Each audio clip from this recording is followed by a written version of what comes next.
औरत अपने वकील से बोली, मैं साहब का शोहर से सुलह करना चाहती हूँ। वकील हैरान होकर बोला, लेकिन अभी कुछ अर्सा पहले ही तो आपने इनसे अलहदगी इख्तियार की है। औरत बोली, बात यह है कि जब से वो मुझसे अलहदा हुए हैं वो बहुत खुश खुश नज़र आते हैं और ये मैं बर्दाश्त नहीं कर सकती। दो लड़कियां आपस में बहुत गहरी सहेलियां थीं। इत्तेफाक से दोनों मर गईं। उनकी रूहें आपस में मिलीं और एक दूसरे से मरने का सबब पूछा।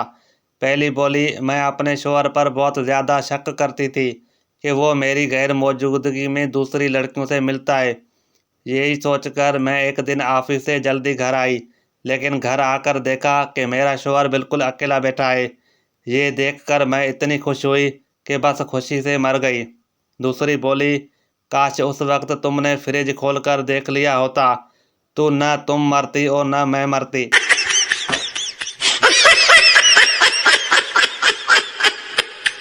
एक सरदार ने पठान से कहा, अगर पराठे और पिज़्ज़ा को 50 फुट की बुलंदी से गिरा दिया जाए तो कौन सी चीज़ पहले ज़मीन पर पहुंचेगी? पठान ने कहा, पिज़्ज़ा। सरदार बोला, वो कैसे? पठान ने कहा, क्योंकि पिज़्ज़ा फास्ट फूड है। Oh no! एक पठान ने दुकानदार से प्रेशर कुकर खरीदा। दूसरे दिन ही वापस करने पहुंच गया। दुकानदार ने कहा, क्या हुआ? पठान बोला, घर में जवान बेटियां हैं और ये साला सीटियां मारता है।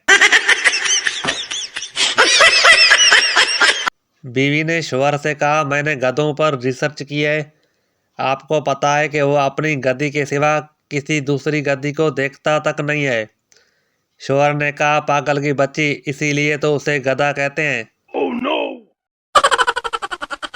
जज ने पठान से कहा, तुम्हारा जुर्म साबित हो गया है, कल तुझे फांसी पर लटका दिया जाएगा। पठान बोला, वो तो ठीक है, लेकिन उतारा कब जाएगा? मैं शाम को टैक्सी भी चलाता हूँ। Oh no! एक लड़के ने सरदार से समोसा खरीदा।